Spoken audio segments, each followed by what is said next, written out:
Pai, do Filho e do Espírito Santo. Amém. Queridos amados cristãos ortodoxos, hoje no 11º Evangelho, de acordo com São Mateus, escutamos aquela parábola onde Nosso Senhor nos ensina a respeito de dois servos. O primeiro deles era um servo que devia uma quantidade que Nosso Senhor frisou naquela época de 10.000 talentos. E como era uma quantidade que esse servo não poderia pagar, a única solução foi que fosse vendido ele e toda a sua família como escravos, porque essa dívida era impagável. Quando nós escutamos na nossa quantidade de dinheiro que somos acostumados hoje em dia a manusear, nós pensamos às vezes, quando escutamos 10.000 talentos, que talvez não seja uma quantia grande. Nós talvez pensemos que não era uma dívida assim tão grande e que na verdade nossa mente, para entendermos o que é dinheiro, a nossa mente precisa realmente trabalhar no valor agregado a cada moeda, a cada época, o valor aquisitivo. R$10 no valor de hoje não era R$10, na década de 90, quando eu era um menino, minha mesada era R$10 e nós fazíamos a festa em brinquedo, em doce. Hoje R$10, talvez o que nós compramos hoje com R$10, não é verdade? Então nós temos que entender o valor do dinheiro para entendermos também essa parábola. As pessoas que gostam de pesquisar, os grandes intelectuais, eles hoje em dia já tem para nós o câmbio convertido do que seria aquela moeda na época do Império Romano, o talento, com o câmbio atual. Para terem ideia, do ano passado para cá, já houve uma variação. Se vocês escutaram o segundo ano passado, verão que esse valor foi atualizado. Hoje, na moeda de hoje, falando em dólar, que é a nossa moeda cambial mundial, 10.000 talentos equivaleriam hoje, na moeda de hoje, exatamente no câmbio atual, 2,2 bilhões de dólares. Ora, se o salário naquela época para um servo, como esse que se diz no Evangelho, significava que a cada 15 dias de trabalho ele ganhava um talento, significa que era impossível que esse servo, ainda que trabalhasse a vida inteira, ele pagasse essa dívida. Não sabemos como ele a contraiu, mas a verdade é que essa dívida ele necessitaria de nada mais nada menos do que 150.000 anos para que ele trabalhasse e pagasse essa dívida. Ora, nem que ele vivesse a vida inteira trabalhando, era impagável. Nosso Senhor, de propósito, quando disse essa parábola, aquelas pessoas daquela época, era isso o efeito que agora está tendo em vossos, enquanto eu falo, continuo falando, vossas mentes estão quantificando, fazendo um download de informações do peso cambial desta moeda, ou desta parábola, ou de nossos pecados, ou de nossas dívidas, não importa, para com Deus, é que nós queremos chegar já nessa conclusão. Agora vocês podem entender, podemos continuar, mas de maneira mais inteirada a esse sermão. Então, Nosso Senhor, de propósito, naquela época, naquele câmbio, para aquela situação que viviam no Império Romano, Nosso Senhor narrou uma parábola onde um servo devia 2,2 bilhões de dólares. Era uma dívida que nem hoje, digamos assim, nem na loteria ganha esse valor. Dificilmente uma pessoa trabalhará a vida inteira, e por mais que invista em bolsas e por mais que tenha negócios, conseguirá a tempo pagar essa dívida, não tendo nada para capitalizar em cima, não é verdade? Então, essa era a quantidade que esse servo devia. Meus amados cristãos ortodoxos, isso Nosso Senhor de propósito colocou para que nós entendamos de onde é que nós viemos e para onde é que nós chegamos. Nós viemos do paraíso, nós viemos de um lugar onde a nossa alma era imortal, onde a nossa comunhão com Deus era tão grande que não havia nada, não havia nenhuma separação entre Deus e o homem. Deus criou tudo, tudo era bom, e plantou no meio do jardim, significa no meio de toda a sua criação, do ápice, como o pináculo de tudo que era bom, da criação visível e invisível, os anjos, os minerais, os vegetais, os animais, os minérios, tudo na síntese desse macro microcosmos foi tecido o homem como o pináculo da criação, sua invenção, sua criação mais perfeita, detenedor dos dois mundos, o macro e o microcosmo, o mundo visível e invisível dentro de si, dotado de alma, dotado de a capacidade de ser imagem e semelhança de Deus. E tudo que era contrário a Deus, o pecado, tampouco estava no homem. O homem foi criado dotado de imortalidade, com a comunhão severa, penetrando sua existência com a existência de Deus, e viviam assim, portanto, em harmonia total. O homem era imortal. Entretanto, devido ao pecado, nosso primeiro pai, nossos ancestrais, nós fomos lançados nessa realidade passageira, nós perdemos a nossa imortalidade, a corrupção já em nossas veias, e com montanhas e montanhas de pecados em cima da doença do nosso primeiro pai, que nos gerou já na pecaminosidade, agora nós adicionamos montanhas e montanhas de pecados pessoais. Cada geração peca mais que a outra. E cada geração que nasce é mais pecaminosa que a antiga. Nosso Senhor chegou no auge do pecado, curou o pecado. Depois o cristianismo conseguiu, de certa maneira, amansar a humanidade, evangelizando, elevando ao batismo. Mas depois houve novamente o degradar moral, espiritual, social, político, econômico. Todas as crises estão novamente à tona, como se fosse a época quando Jesus veio a primeira vez. E esses são os sinais que estão cada vez mais dando-nos a entender que cada vez mais a sua volta vai se aproximando de nossa geração. O pecado que chegou ao ápice do pulso da inflamação lá há 2000 anos atrás, agora novamente continua inflamando e causando grande tempestade de doenças, epidemias em nossas almas, antes de qualquer coisa. A epidemia do pecado está solta e não há antídoto na terra que possa curar essa epidemia. Ela vai se alastrar, ela domina todos e cada geração vai pecando mais que a outra. E quem pode salvar-se em cada geração? O desafio são poucos os que se salvam, como o próprio Evangelho diz. Quem poderá salvar-se? Ainda que pela misericórdia de Deus, apelamos para que muitos se salvem. Então, pecado após pecado, geração após geração, pecado mais e mais adicionado aos nossos pecados de nossos pais, nós chegamos a uma tal dívida com Deus. Essa dívida significa o quê? É um abismo intransponível.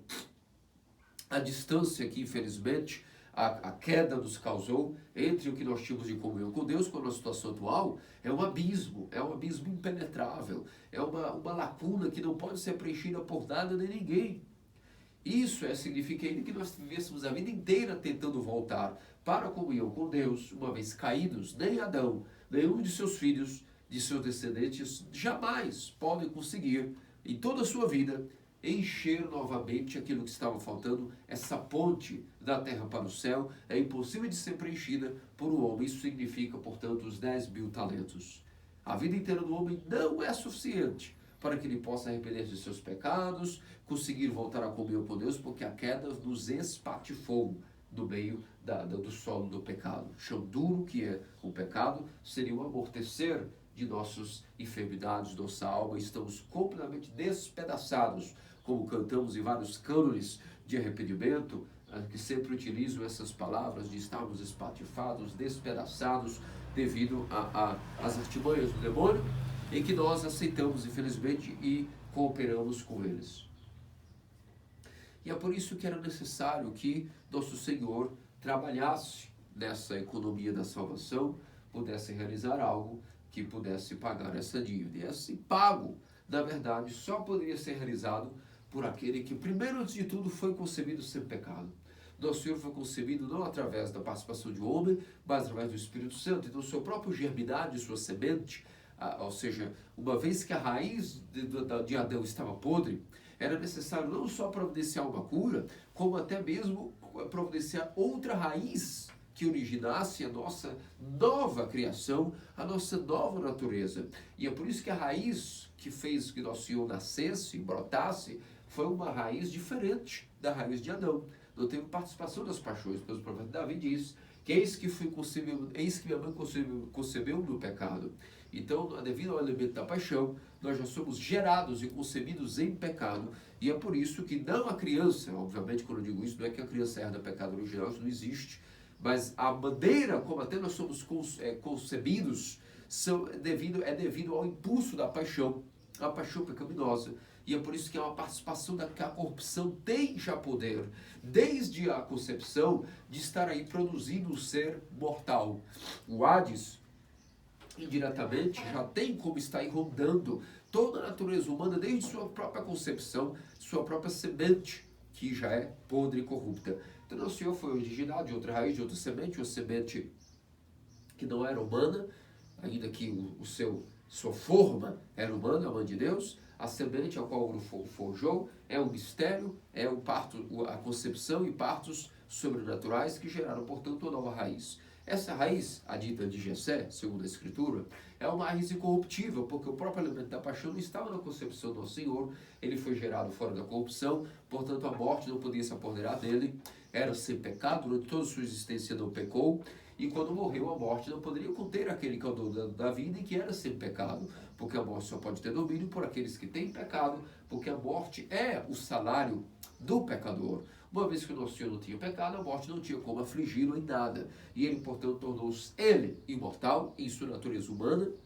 assim como a sua divindade estava completamente inseparável e divisível de sua humanidade. Essa dívida, essa coluna, essa lacuna, perdão, esse abismo que nós ganhamos chamado 10.000 talentos, e na pessoa de Jesus, como a natureza humana e divina estavam ligadas, ainda que não misturadas, inseparáveis e divisíveis, essa dívida foi paga, ou seja, nossa união com da natureza humana e divina que foram perdidos no paraíso, agora foram unidos em uma só pessoa, onde naturezas não foram de maneira alguma misturadas, mas foram colocadas inseparavelmente em uma hipóstase, em uma pessoa, em uma existência mística de Deus e homem a uma vez.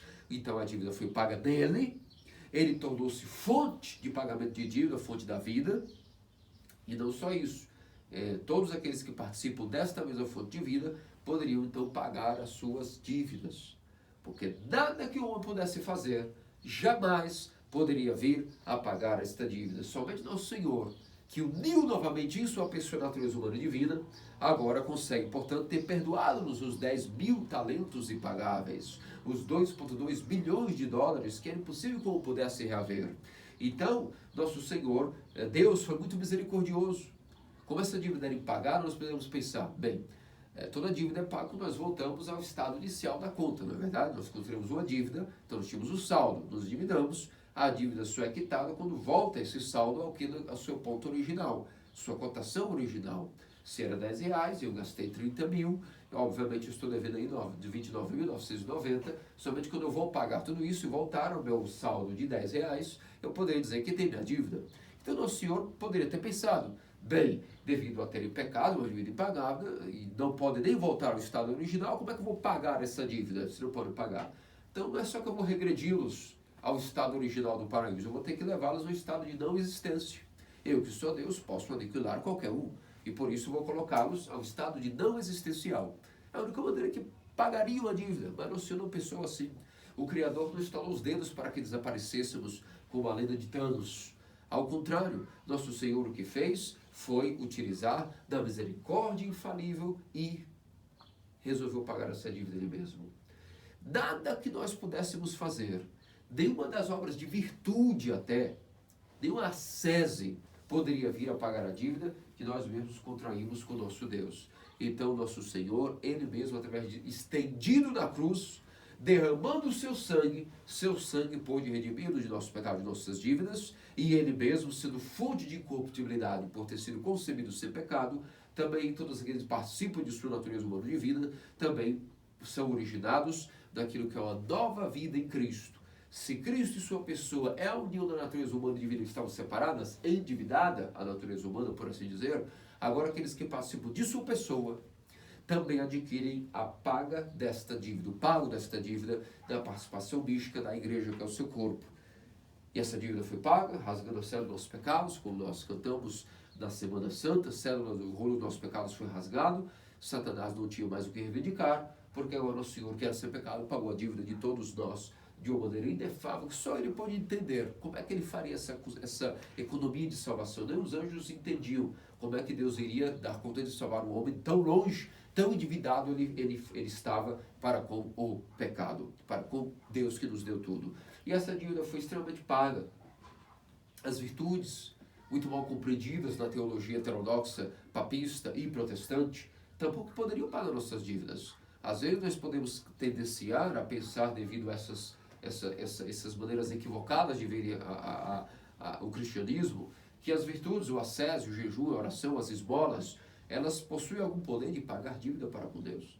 Alguém crê que isso está anulando que sequer R$1, $1 de nossas dívidas, nossos pecados? Não. Às vezes, infelizmente, as pessoas pensam que quando jejuamos, quando nós praticamos o asceticismo, jejum, oração, prostrações e a esmola, que são fundamentais, porque a fé sem obras é morta, já veremos por quê, as pessoas pensam que isso é como se fosse essa economia mesmo financeira. Eu jejuei, fiz uma quaresma, fui um menino, fiz prostrações, fiz acatistos, fiz paráxis, e isso está pagando dívidas. Quem sabe, a frase da moda pessoas até experientes espiritualmente têm dito essa frase. Quem sabe, devido a tal e tais atos meus, que é o que eu posso miseravelmente oferecer a Cristo, ele me receba em seu corpo na vida futura.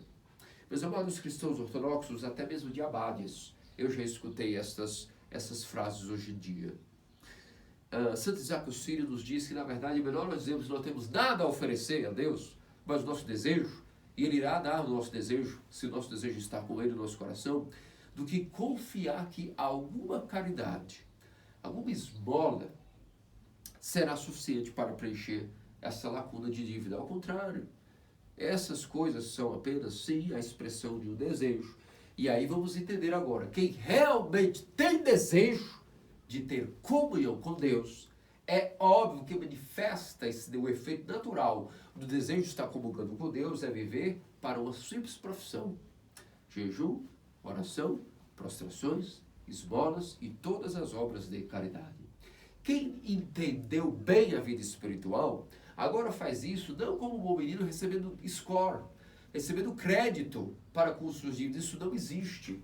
Mas sim, estas obras manifestam no nosso Salvador o desejo de participarmos, não tendo nada que possa pagar nossa dívida. Nós oferecemos migalhas que representam simbolicamente o nosso desejo de estar com Ele. Porque, muito simples de entender aqui, ponto-chave, 2 pontos.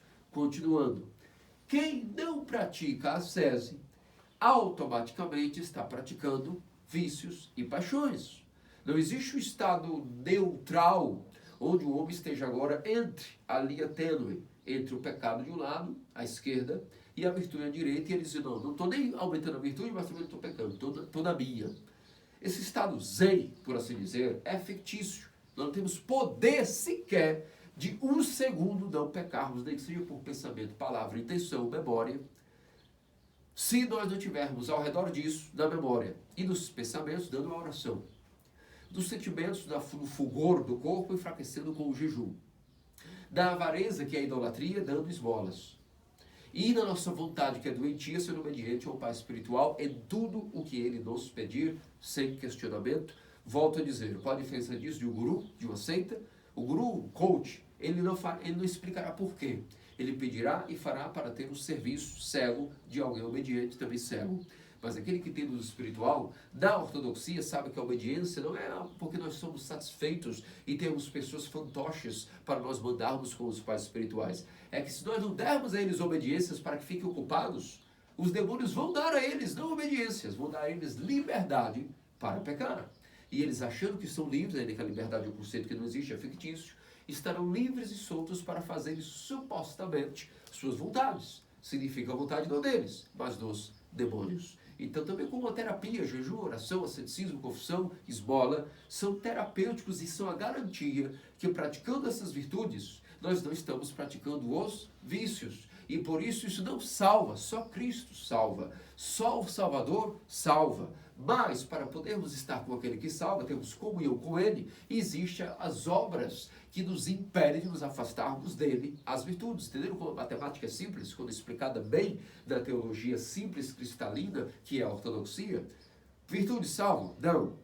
Perdão dívidas? Também não. Aumenta a pontuação para ver se a gente ganha crédito para quando pecarmos. Íamos guardando virtudes para quando pecarmos? Tampouco. Apaga pecados terríveis do passado, como foi um mau menino, agora fazendo virtude. Deus olhará para mim como olho. Tu crês que Deus pode ser comprado? Ele quer o teu coração, o teu desejo.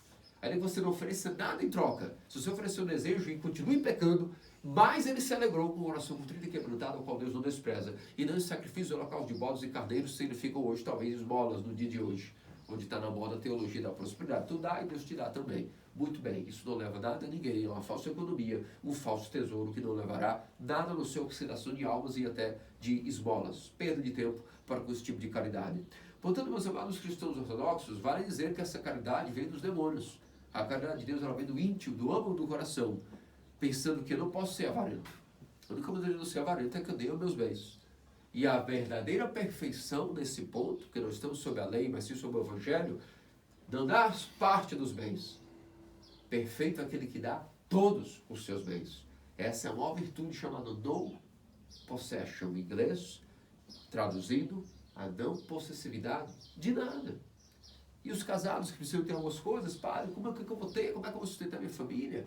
Bem, há maneiras de ele que tenhamos bens, também adquirimos a virtude da não possessividade, mas isso não é um tema para isso aqui. Nós temos inúmeros santos que foram casados e praticaram essa virtude de maneira clínica, sem prejudicar a família, mas também ao mesmo tempo praticando isso em forma, ou seja, no verdadeiro shape, fitness, de não estar nunca guardando nada para si.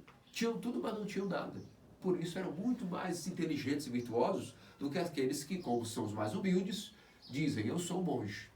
Sou humilde, não vou pensar que tenho como administrar nada meu. Então, como o Evangelho diz, quero ser perfeito, dá tudo o que tens aos pobres, vem, sigam e terás o tesouro do céu. Os mais simples logo vão e fazem isso. Não confiem em sua potência de administração.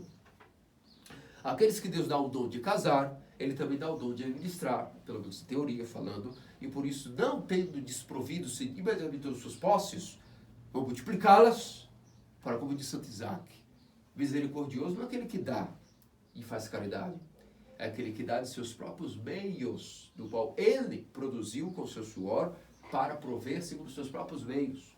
Porque ele se começa a prover pelos meios de outros, ele não semeia nada mais do que joio. E misericordioso não é aquele tão pouco que apenas dá coisas materiais, mas aquele que suporta até mesmo que o irmão venha até ele, o esbofeteie.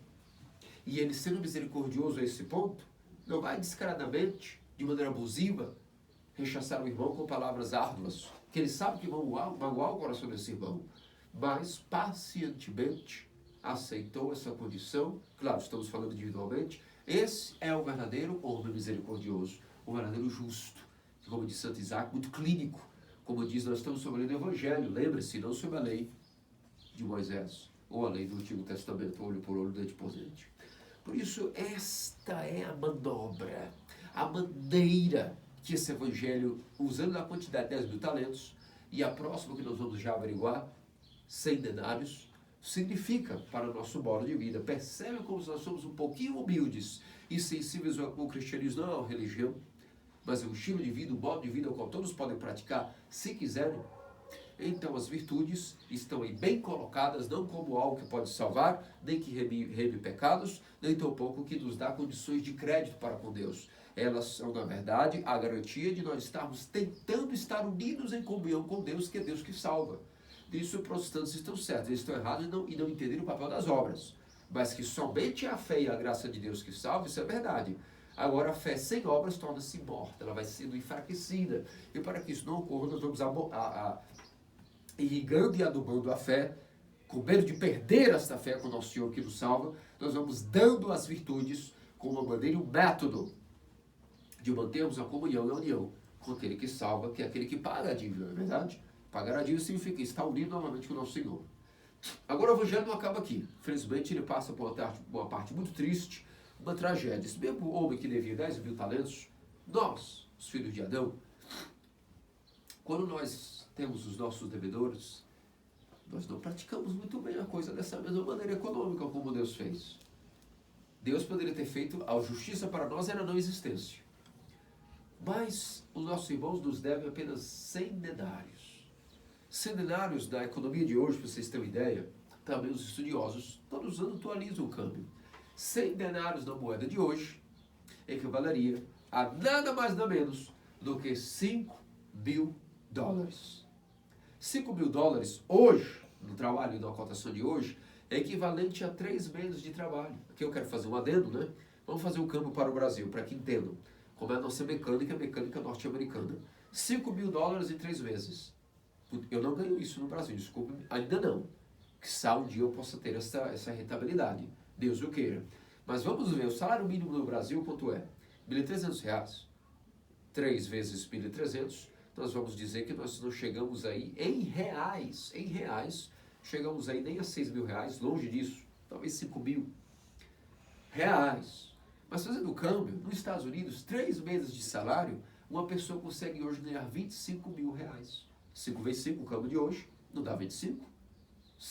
Entendem quando nós conversamos, aproveitando esse evangelho, quando nós conversamos, dizemos, Arão, Rapaz, a nossa mecânica aqui é complicado. Nós dois, como pais de família, será que nós estamos no lugar certo para sustentar nossos filhos? Isso vem daí. Percebe? 3 meses de salário, o americano ganha $5.000, R$ 25.000. Aí, claro, aqui fazendo uma pequena ressalva, tudo é mais caro nos Estados Unidos, viu? Não é achando que é baratinho, não. Mas mesmo assim, ainda que é um país muito mais caro, e seus serviços e recursos a se comprar, observe a mecânica e o que sobra de lastro para o trabalhador. 3 meses de salário, R$ 25.000. Então era isso aí. Voltando ao Evangelho, não podia deixar de passar esse adendo, porque as pessoas muitas vezes não entendem quando nós falamos sobre o que é mecânica de trabalho, que infelizmente a América Latina não possui isso. E nós somos de fato escravos na mão de péssimos governantes, dito eles governantes que possuem o jugo comunista. E portanto não posso deixar de dizer, atentem-se, não é possível que nós vamos novamente permitirmos que governantes de cunho comunista possam, além de estar assolando a América Latina como um todo, assolam o Brasil. Para os bons entendedores, gostar ou que não gostar, fica aí a minha palavra, ok?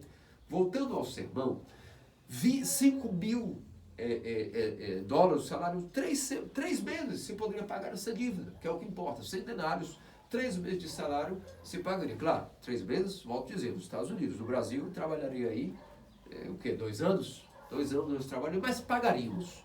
Em 2 anos pagaríamos uma dívida de que o outro servo, em toda a sua vida, demoraria 150.000 anos para pagar. Tem comparação? Não tem comparação nem no campo do dólar, nem do real, nem de nada, nem do euro. A verdade é que era uma dívida muito irrisória, uma dívida insignificante diante da primeira dívida que foi perdoada ao primeiro servo. Mas esse servo era mau, ele era perverso, ele era impiedoso. E ele o escutou para que sua consciência não tivesse nem como negar a lei natural. Deus providenciou que as mesmas palavras que ele ajoelhou e jogou-os diante do seu Senhor, esse mesmo outro amigo dele, seu co-servo, jogou-se de joelhos diante dele, com a mesma cena, e disse as mesmas palavras: tem paciência comigo e eu te pagarei. Somente por essa palavra, nosso Deus, representado pelo Senhor, só escutar essa palavra, não é que ele deu mais tempo para que a dívida fosse paga, não é que ele diminuiu um pouco a dívida para que ele pudesse ser ajustado a um pagamento mais acessível. Nosso Senhor perdoou toda a dívida, se esqueceu. Assim é nosso Deus, ele se esquece de nossos pecados quando nós pedimos perdão de caridade. O ser humano é que não se esquece muito dos pecados que nós muitas vezes fazemos aos nossos irmãos. Mas Deus, imediatamente nós pedimos perdão, ele se esquece completamente do que nós fizemos. Agora, esse servo não. Pedindo perdão ao seu co-servo, seu co-amigo, o seu amigo disse a ele como resposta: põe-no na prisão porque não pode me pagar. Nem mesmo a mesma cena que pudesse sacudir sua consciência de que há minutos antes ele estava pedindo perdão ao seu Senhor com essa mesma humildade e foi perdoado não só parte da dívida, mas toda a dívida. Dessa vez, algo que ele devia muito menos, ele pediu que esse homem e sua família todos fossem jogados na prisão. E os servos, os outros funcionários do Senhor, que representam os anjos, foram informar isso a Deus. Não que Deus não soubesse, Deus é onisciente, mas isso mostra como os anjos ficam até eles entristecidos e embasbacados, vão desabafar com o Criador quando nós praticamos impiedade e falta de misericórdia. E então, cobrando a dívida, esse homem foi jogado na prisão, mas como punição, o Senhor, sabendo disso, que era um homem muito justo e não gostava de injustiças, sendo ele um exemplo de misericórdia, chamou esse servo mau, deu ele uma lição a respeito dessa questão, e o mandou que jogasse na prisão e toda a sua família, que ficasse aí até que fosse pago o último centavo. E nós sabemos que esse centavo não poderá ser pago nunca. Nunca poderia pagar. Ele estava na prisão para sempre. Essa prisão significa a ausência de Deus. Quando Deus vê que nós não praticamos a mesma semelhança com Ele, nós não temos semelhança com Ele. Então o que significa? Uma separação, um abismo continuará entre nós e Deus, o chamado estado infernal. Como Deus é misericordioso, nosso sentimento é contrário, ele diz: ficarás na prisão até que pagues os últimos centavos, porque nós não temos nada em comum, o meu estado é diferente do teu. Então não haverá nunca comunhão com Deus. E, portanto, isso chama-se o estado infernal.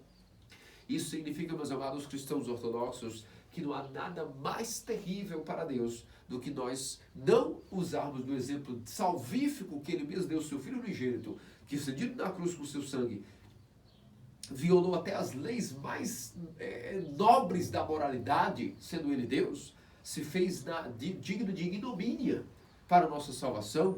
Assim também nós, se não fizermos e seguirmos esse exemplo, é que nosso coração é muito diferente do coração do nosso Criador. E necessitamos pedir muito a Deus a graça de não cairmos nesses males, nessa consciência dura e insensível de nossa geração, que não atentando para que Deus nos perdoa todo o gênero humano. Se quisermos o perdão está aí gratuito. Nós, o que recebemos de graça, cobramos por coisas até insignificantes.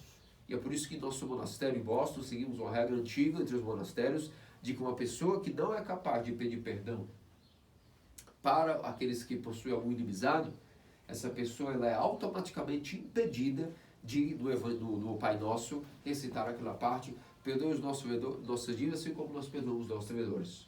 Por quê? Porque se nós não perdoamos aqueles que nos devem, significa que então nós não vamos obter o perdão de Deus. Então é como nós estivéssemos dizendo a Deus assim como não perdoo o meu irmão, não perdoes a mim. Por obediência, para impedir essa pessoa de dizer tal loucura, o pai espiritual o coloca privado de, enquanto não se reconcilia com alguém que tem rancor, não perdoa de coração essa pessoa, não pode, na oração do Pai Nosso, citar esta frase, deve pular, porque senão estará, na verdade, pedindo a própria condenação.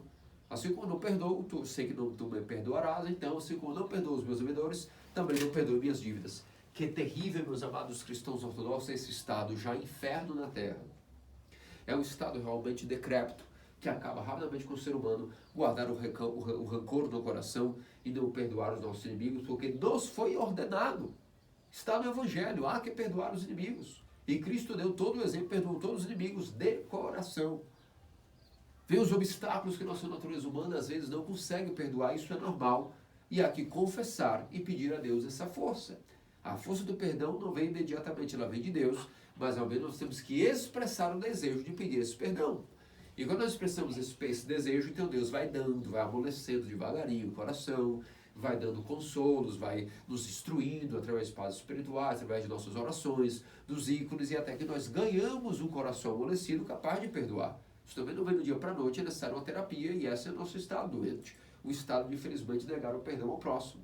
E isso realmente causa-nos grandes problemas, terríveis problemas. A nossa vida espiritual fica empacada. E até na vida produtiva, quem não perdoa não é feliz. Até a imunidade, é comprovado.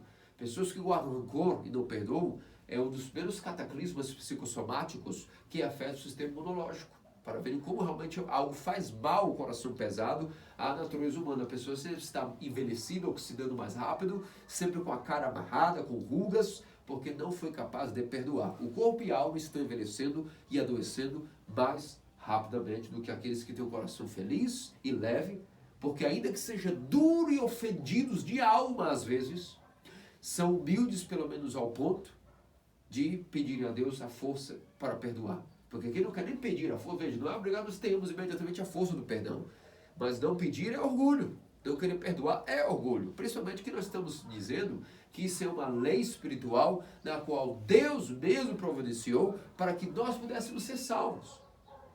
No começo do sermão eu disse que há uma quitação dessa dívida no mundo financeiro das paixões, paga pelo próprio Filho do Homem, que gratuitamente nos deu e nos reanimou a alma com a comunhão com Deus. Na verdade, então a dívida foi paga. Isso foi dado gratuitamente a todos, só que tem uma única condição para que estejamos quites com Deus. Única condição, que nós perdoemos os pecados, ou seja, as dívidas dos nossos irmãos e nossos devedores. Não é necessário fazer nenhum trabalho, a dívida é paga gratuitamente, desde quando e que, como condição, que nós perdoamos aos nossos devedores. Então, os nossos pecados, a 10.000 talentos serão perdoados imediatamente, desde que perdoemos de coração os míseros 100 denários que nossos irmãos nos devem, comparado ao que nós devemos ao nosso Criador. Meus amados cristãos ortodoxos, hoje nós celebramos a maravilhosa festa da dormição da Santíssima Theotokos e sempre Virgem Maria. Sendo um domingo, o domingo não é ofuscado por nenhuma festa. Então temos que duplicar o sermão, porque no Octóicos jamais é ofuscado por nenhuma festa, nem do Senhor, nem da Theotokos, nem de nenhum santo. Então, uma vez tendo falado sobre o Evangelho do dia, falemos agora sobre um maravilhoso exemplo para nós, não só de perdão, mas de todas as virtudes, aquela que é a mãe da vida que foi transladada hoje, sua festa da missão, para a vida, como cantamos no Tropário da Festa, tu que és a mãe da vida, foste transladada para a vida. Como foi a história de Nossa Senhora e a Theotokos Virgem Maria Soberana em relação aos últimos dias de vida? A Santa Tradição nos diz que Nossa Senhora, assim que ela foi colocada sob a guarda de São João Teólogo, ela, para onde São João ia, ela também o seguia. Para Éfeso, para Chifre, indo de Chifre para Éfeso, desviou-se e acabou caindo no Monte Atos, como vocês conhecem a maravilhosa história de nosso Jardim do Amor de Deus, de onde veio o nosso Metaquion, e justamente da esquina de Santa Ana veio a fundação de nosso monastério em Boston. Ao mesmo tempo, todos vocês sabem que ela é a nossa abadesa, com a abadesa do Atos, viajou com o São João Teólogo, fortalecendo em missões pela Ásia Menor, mas chegou um momento que seu corpo não aguentava mais, ela já estava velha e teve que se recolher. Onde foi a moradia que a Mãe de Deus escolheu para terminar os seus dias na terra? Depois de trabalhar como um apóstolo, o seu querido filho adotivo, São João Teólogo, escolheu a cidade de Sião, Jerusalém, a cidade de Davi, e lá providenciou uma casinha para ela e começou a passar os seus últimos dias aí, em total ida ao templo, oração, vigília, guarda de si mesmo, preparando a sua alma para um dia quando seu filho a chamasse. E de repente ela possuiu em Sião uma segunda anunciação. Como assim uma segunda anunciação? A primeira anunciação foi do arcanjo Gabriel, que veio anunciar a ela que ela seria a Theotokos. Mas depois ela recebeu a segunda anunciação, novamente veio o arcanjo Gabriel, e nós, na igreja, chamamos isso de segunda anunciação. O arcanjo Gabriel agora veio anunciá-la que a sua alma, toda pura, toda cheia de luz e majestade, agora seria chamada para o seu filho.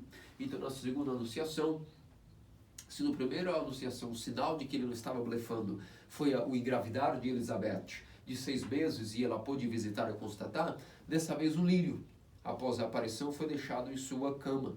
Um ramo de lírio onde ela pôde confirmar de que aquele lírio sendo material e de verdade, não ilusão, a sua visão também havia sido verdadeira, de que o arcanjo Gabriel realmente estava chamando-a como mensageiro, porque o seu filho a chamava. E ela então começou a preparar-se 3 dias antes e orou fervorosamente para poder despedir-se de seus amados discípulos fiéis que foram ao seu filho amado.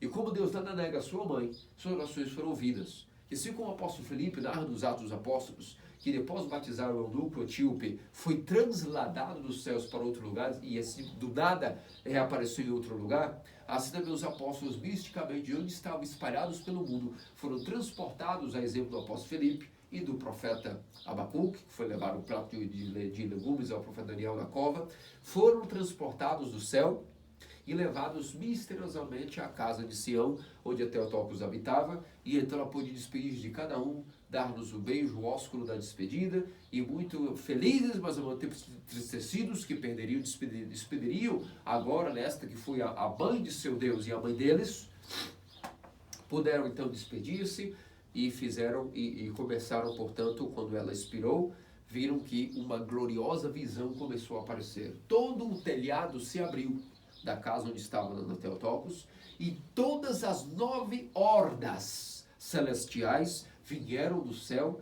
para receber a sua alma puríssima. Antes mesmo de seu filho vieram todos os arcanjos, anjos, serafins, querubins, potestades, dominações, tronos, todos vieram. E vieram para poder anunciar que o filho estava vindo buscar a alma de sua puríssima mãe. E depois disso, os apóstolos estavam presentes e viram que na forma de uma pequena menina, sua alma foi levada. Ou seja, uma menina mostrando a pureza da Theotokos, sua alma, todos viram, tiveram essa visão, como se fosse uma menina embrulhada em coeiros, foi resgatada e levada do colo de seu filho para o trono de Deus, à direita do próprio Deus. São Gregório Palamares até nos diz, nessa homilia para a festa de hoje, que a mãe de Deus não foi apenas transladada para o céu para estar ao redor do trono da majestade. Ela é o trono da majestade e foi colocada à direita de Deus. Existe uma diferença, está ao redor do rei, no auge de seus degraus, de seus aposentos mais seletos do palácio, de seu trono, e estar à direita do trono do rei. E assim a mãe de Deus foi trasladada para estar à direita de Deus, ao mesmo tempo sendo ela o trono no qual Deus escolheu habitar agora como uma arca no Santo dos Santos, da hipóstase tripla da Trindade. E tudo isso nós sabemos porque havia uma testemunha ocular presente, histórica, que pôde nos narrar, através de sua epístola de São Dionísio Areopagita, discípulo de São Paulo, em suas epístolas está narrado, entre muitas aventuras, viagens, estabelecimento de diocese, ele foi o primeiro bispo de Atenas e tudo demais, como se deu a transladação da mãe de Deus da terra para o céu.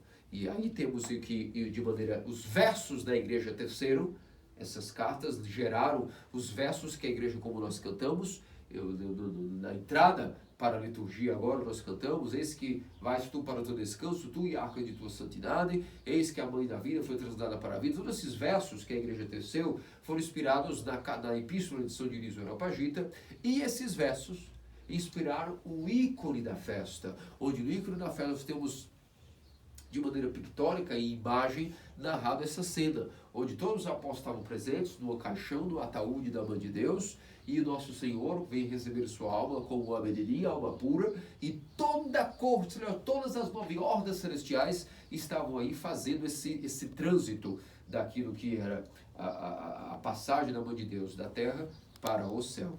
Por isso, meus amados cristãos ortodoxos, esta festa é uma das mais amadas, das mais maravilhosas que nós podemos ter em relação àquilo que é a glória da Santíssima Theotokos ao finalizar a sua vida.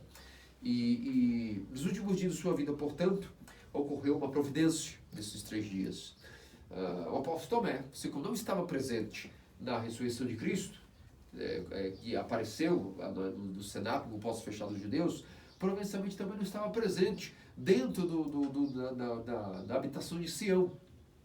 E então o que aconteceu foi que, quando ele chegou, ele exigiu aos apóstolos que, por favor, não deixassem passar por esse pesar, por essa tristeza, e os apóstolos, muito condescendidos, foram abrir o sepulcro da mãe de Deus, no Getsemane, foi onde ela foi enterrada. Há detalhes até como se deu essa transladação, essa procissão do seu corpo para o sepulcro do Getsemane, onde foi aí, providenciado pelos apóstolos uma tumba, um sepulcro para ela. E quando abriram o ataúde, o caixão, viram que o seu corpo não estava aí. E logo eles pensaram: de fato a mãe de Deus ressuscitou como seu filho. É óbvio que assim como a vida em si mesma não podia ser contida no Hades, também a mãe da vida, a origem da vida, sendo a Theotokos por um sentido a origem da vida eterna, porque foi ela que gerou nosso Senhor, então nós dizemos que a mãe de Deus é a origem da vida eterna, porque é através de nosso Senhor que nós temos a salvação e a vida eterna. E da onde veio a salvação, senão do ventre da Virgem? Também ela não poderia ser contida no Hades, uma vez que não pecou.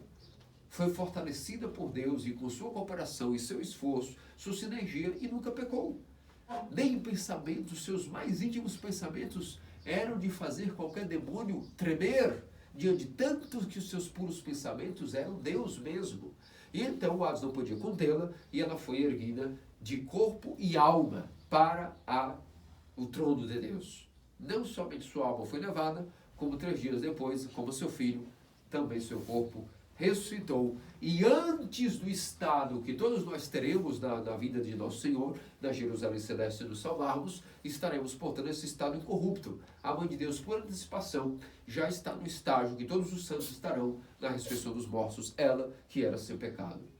E nós cantamos, como eu dizia, justamente nos versos para esta festa, especialmente na entrada: eis que se levanta para teu repouso, ó Senhor, tu e a arca de tua santidade. Ora, meus amados cristãos ortodoxos, os judeus não tinham noção sobre o que nós estamos falando nesse salmo. Salmo 131, 132, versículo 8. Eles, não só os judeus, os protestantes, os católicos, eles não têm a mínima ideia dessas interpretações, porque para o judeu, para o heterodoxo, todas as nomenclaturas que fazem alusão aos lugares de Deus, Monte Sião, cidade de Deus, assento de misericórdia, arca da aliança, arca da salvação, montanha não lavrada, esses enigmas a respeito de Deus nunca foram compreendidos pelos judeus nem pelos heterodoxos. Eles ficam viajando na maionese, literalmente, tentando entender o que significa isso. E como se diz assim, Deus, ó Senhor, levanta-te para o teu repouso. Mas como assim? É o que perguntam os judeus. Não entendemos. Deus não é onipresente? Como assim Deus vai se erguer para um lugar? Deus é onipresente, como vai sair de um lugar e ir para outro? Outra coisa, como assim repouso de quê? Deus se cansou de quê? E então nós entendemos que esse erguer significa a festa da ascensão de nosso Senhor. Ele ergueu-se na festa da ascensão, descansou de quê? De toda a obra da economia da salvação que trabalhou, se esforçou, desde que o homem caiu até quando ascendeu aos céus e sentou-se à direita do Pai. Ou seja, a glória da deificação máxima de sua natureza humana foi concedida ao seu corpo. Então aí pode dizer que ele descansou, entre aspas, de todo o trabalho que ele se esforçou para salvar o homem. A natureza humana sentou-se na mesma glória do Pai e do Espírito, no auge da deificação da matéria humana.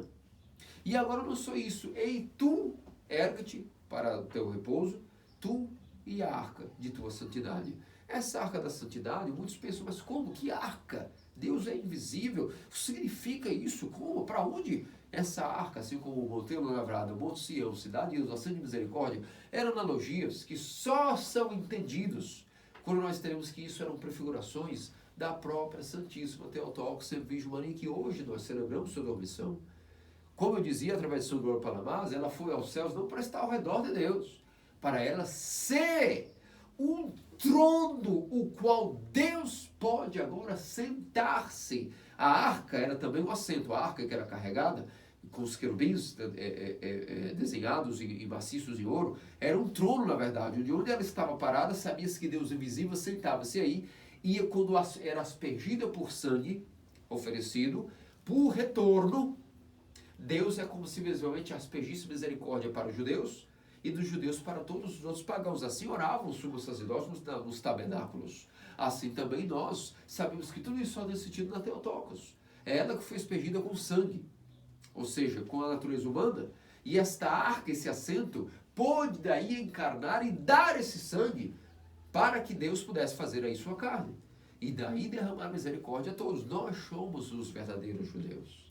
Nós, os ortodoxos, nós somos os verdadeiros hebreus, aqueles que continuam e têm a graça do entendimento do que é a verdadeira promessa, os detalhes das escrituras e da tradição. E é por isso que na festa de hoje, com júbilo, celebramos a translado da terra para o céu de Nossa Senhora Theotokos Virgem Maria, não só a alma santíssima e puríssima, cheia de luz, a própria fonte e origem da vida, mas ao mesmo tempo o seu corpo, no estado antecipado à deificação, que todos os justos sofrerão no gloriosa vinda do Salvador, no seu terrível dia do juízo, onde ele virá também antecipando com seus anjos, para resgatar-nos todos. Ele também veio antecipadamente com seus anjos, antecipadamente antes dele, para anunciar a sua vinda e resgatou a mãe de Deus com sua parousia antecipada e exclusiva para sua amada mãe.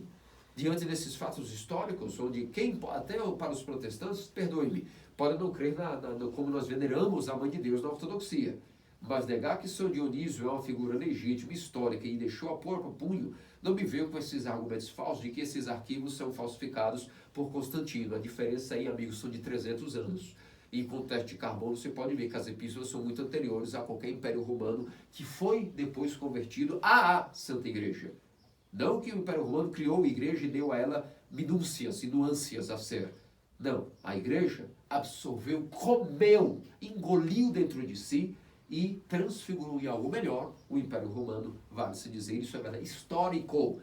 Qualquer pessoa que vá pesar a história sabe bem disso, que todas as leis foram mudadas, que o imperador Justiniano teceu a lei que nós hoje, pagãos ou não, temos como Estado Civil aquilo que significa Código Penal, moral, as constituições, todas embasadas não é em Constituição dos Estados Unidos, coisa nenhuma. O mínimo que nós temos de Código Penal e Civil são baseados no direito justiniano, onde ele basou-se naquilo que a igreja ensinou, como aplicar justiça para proteger sempre o prol da maioria, da prosperidade do Estado, punir de maneira justa e não sem misericórdia, seja justiça que se diz cega, na verdade é muito bem vista, tem uma visão muito bem clara, segundo a ótica do cristianismo, e foi isso que deu ao mundo civilizado a noção do direito penal e civil, como nós estudamos, as pessoas se escarnecem. Ai, como veneramos o direito moderno, as leis, como tudo evoluiu. Essas leis são antiguíssimas e podem estudar. Veio do direito justiniano. O imperador Justiniano observou como a igreja poderia ajudá-lo a aplicar leis que não matassem a sociedade, mas protegessem a sociedade de seus males. Entendem a origem aqui entender bem as questões históricas. Por isso, meus amados cristãos ortodoxos, essa festa maravilhosíssima de Teotocos nos mostra o seu poderio, a sua natureza, até onde vai. Os santos chegam a chamar a mãe de Deus, Deus, eis aí Deus depois de Deus. God after God. Imagina que nomenclatura, resume tudo. Deus após Deus, significa o título da Teotocos. Em que sentido? Deus por natureza? Não. Rebobinando, novamente, desenhando. Deus por natureza e substância, só existe um, que é três pessoas, um só Deus, eterno.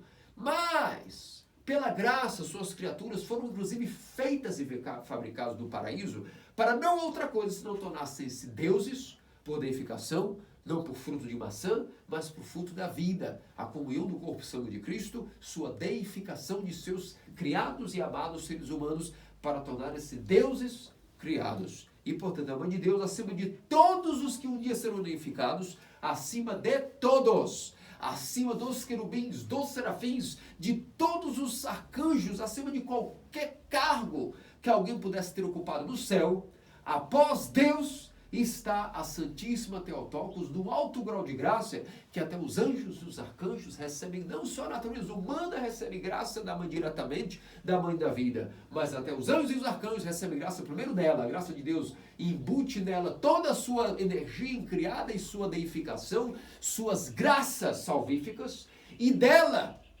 explodem como raios para a criação, inclusive para os invisíveis anjos. Não é a mulher vestida de sol, a mulher vestida de sol no Apocalipse, é a igreja por um certo momento, mas é a perfiguração justamente da festa de hoje que estamos celebrando, a transladação da terra para os céus, das Santíssimas Teotocos, sempre Virgem Maria. E há de quem contestar, há de quem possa contestar na tradição que nos mostra de verdade o poderio, a glória da Mãe de Deus.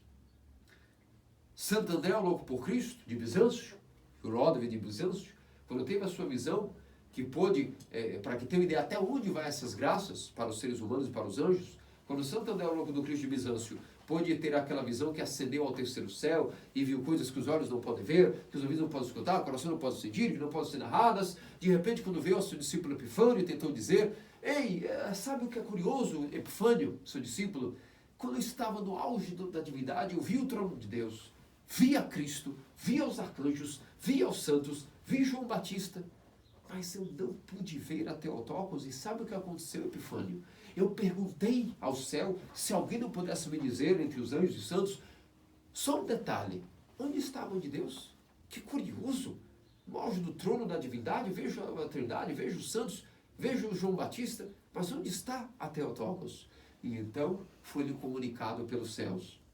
A Teotocos, querido André, ela está na terra em missão com os pecadores. Essa é a sua tarefa e a sua profissão. Ainda que toda a criação recebe e exulta-se em nela, o seu trabalho não é ficar parada como Deus usurpador de trono. Ela está caminhando em missão e resolvendo os problemas dos pecadores. É por isso que nosso metropolita André, falecido de até da memória de Toronto, que lia muito as vidas dos santos das catacumbas, os santos russos, sempre nos dizia a respeito da mãe de Deus. Ele era muito emocionado pela Santa Teotocos, tinha um carinho especial pela Teotocos, Virgem Maria. Nosso metropolita André, falecido recentemente, sempre nos dizia que ele gravou bem que um dos santos russos contemporâneos, recentes, chegou a dizer que quando um justo e um santo morre, os anjos é que vão levar esta alma para o céu, diz um santo russo recente. Quando um justo e um santo morre, os anjos vão receber sua alma e levá-la para o céu. Mas quando morre um pecador indigno de salvar-se, quem vem levar sua alma para o céu é a própria Santíssima Theotokos, sempre Virgem Maria. E literalmente, como dizia o metropolita André, ela vem arrastar os pecadores para o céu. Assim como um menino desobediente não sabe muito bem o que fazer, e sempre tem que ser arrastado pela mãe, como que a força pelo puxão de orelha. Vai, siga, faça-o. Assim também, os santos e justos são recebidos pelos anjos, e os santos quando morrem. Mas nós, os pecadores, a própria Theotokos vem como que nos arrastar com a mãe que quer nos corrigir, levando nossa alma para o céu. E para finalizar esse denso e longo sermão de hoje, temos o conto do Patricom da Palestina, da patrologia palestina, que nos mostra até que ponto a Theotokos atua nisso que estou lhes dizendo. Havia um certo monge da Palestina, da terra, que lutava, mas a sua guerra, no que diz respeito no inglês, nós temos chamada carnal warfare. Significa que é um tipo de pessoa que a sua lida, os seus pensamentos, a sua grande paixão que ele luta é a paixão da carne. E essa pessoa, esse monge, tinha grande dificuldade, era açoitado pelos demônios, e nada o que ele fizesse, ele não conseguia fugir dessa aflição da chamada guerra invisível, guerra espiritual da carne. E então um dia ele orou do fundo do seu coração: será que nunca eu serei libertado dessa terrível maldição? Será, demônios, que nunca me deixarão em paz? Nada o que eu faça, não importa o que eu oro, o que eu faça, os jejuns, nunca eu tenho paz em relação a esta parte de minha vida. E naquele momento, uma coisa curiosíssima aconteceu com este monge, nos diz a patrologia da Palestina, o Patricom palestino. Um demônio apareceu para ele e se fez até em matéria humana, se materializou, e disse para ele: eu observei a tua agonia e eu quero te dizer uma coisa, eu estou disposto a te deixar em paz. Sou eu, o demônio, que fui escolhido para sempre te atazanar nesta tua missão de tua salvação. Eu quero fazer um acordo contigo, uma barganha. Eu vi a tua aflição, vi a tua fadiga, eu estou disposto a te abandonar para sempre, nunca mais eu vou te importunar. E você estará tranquilo em relação a isso. Eu garanto que também não verá ninguém no meu lugar para te perseguir em relação a esta paixão. Só tem uma condição, para que eu nunca mais possa realmente, como você orou, que você possa se libertar disso definitivamente. O ícone da Mãe de Deus que você mantém em sua cela, jogue fora, para que eu não possa nunca mais vê-lo, e nós teremos kits. Você me faz um favor e eu te faço novos favores para a sua vida. Naquele momento, sendo um homem que possuía uma certa prudência, não fechou o acordo com o demônio naquele momento, mas atônito foi correndo ao seu pai espiritual, que era mais experiente do que ele, narrou todo o acontecimento e perguntou a ele: aconteceu assim, assim, assim, assado, e gostaria de um discernimento, o que eu devo fazer? E o pai espiritual disse o seguinte: ainda que você vá a Alexandria, a Jerusalém, é melhor que você se esbalde em todos os bordéis de Alexandria a Jerusalém, se deslanche e satisfaça em todas as luxúrias e prazeres da carne, mas não abandone o ícone da Mãe de Deus, porque é melhor que você seja um pecador com ela do que alguém supostamente livre desta paixão, saciado dela, sem a Theotokos. E nesse momento ele agradeceu muito o discernimento de seu pai espiritual e não fez o que o demônio queria, entendeu que aquilo era, na verdade, uma artimanha do demônio que não tem limites para enganar-nos. Na verdade, iria fazer que ele ia abandonar a sua ignomínia, que era a única coisa que talvez ainda desse esperança a ele e que talvez impedisse o demônio de dominá-lo completamente, para que ele... Uma coisa é ter a paixão carnal e manter-se na igreja lutando. Outra coisa é que a paixão carnal nos leve completamente para os vícios e nos deixe de lutar. Por isso que as pessoas muitas vezes julgam-nos sem conhecer. É por isso que eu mesmo não gosto, não tolero ninguém que julga pessoas, pelo menos na América Latina, por esses temas morais de paixões. Uma coisa são os escândalos públicos, isso é um outro tema, mas infelizmente nós temos essa cultura calvinista na América Latina de sempre julgarmos as pessoas pelas ditas paixões carnais sem entendermos o que é que nós estamos falando. Todos nós somos dotados de fraquezas e dos demônios, sabe, já temos suficiente luta contra os demônios. Não precisamos de ninguém humano, feito de carne e osso, que deveria ser o nosso amigo, contra o exército inimigo invisível sem carne. Que maravilha, temos os que deviam ser nossos amigos, que é de carne e osso como nós, juntando seus demônios para ser o primeiro a apontar os dedos sobre nossas fraquezas. Já não bastando os inimigos invisíveis, temos os visíveis, os demônios encarnados que nos apontam o dedo, como se eles ou alguém pudesse pôr a mão no fogo por si mesmo.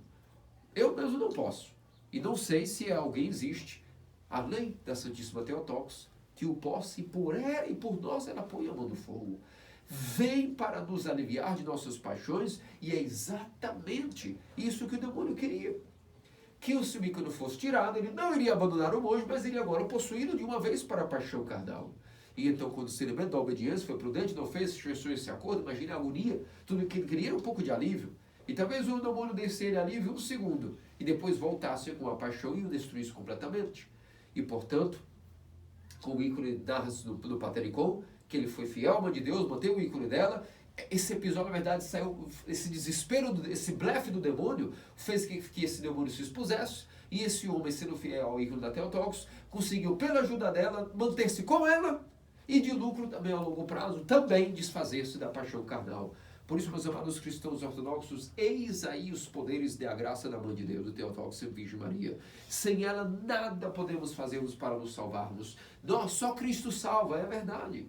Mas a graça salvífica que de Cristo passa para toda a criação através da Santíssima Theotokos, que, como bem foi dito pela visão de Santo André Louco por Cristo, ela não é um Deus ou uma deusa que usurpa de seu trono observando a criação de camarote. Mas ela vem e está sempre em missão com os pecadores. Ainda que nós não a vejamos, como alguns a veem no Monte Athos, como até fotos em 1903 foram tiradas dela, humildemente na fila para receber o pão, junto com os monges do monastério de São Pantelimbo Russo, que por fome iriam acabar abandonando o monastério, e ela estava ali como disfarçada, e também, ou seja, se permitiu fotografar para que na hora que revelasse a foto, visse que ela estava presente e fosse um sinal que não desistissem. Dizendo, ela se come, se ela mesmo vem comer no monastério, ela não pode oferecer a comida para o próprio monastério. Então isso é a grande graça de que a Theotokos está conosco. Ela é a mãe dos pecadores, ela nos arrasta literalmente a força para a salvação, sendo sim nós pecadores. Aos santos, os anjos e arcanjos e santos cuidam deles mesmos. A nós pecadores, deixemos que a Theotokos cuide de nós. Que assim seja para todos sempre. Amém. Amém.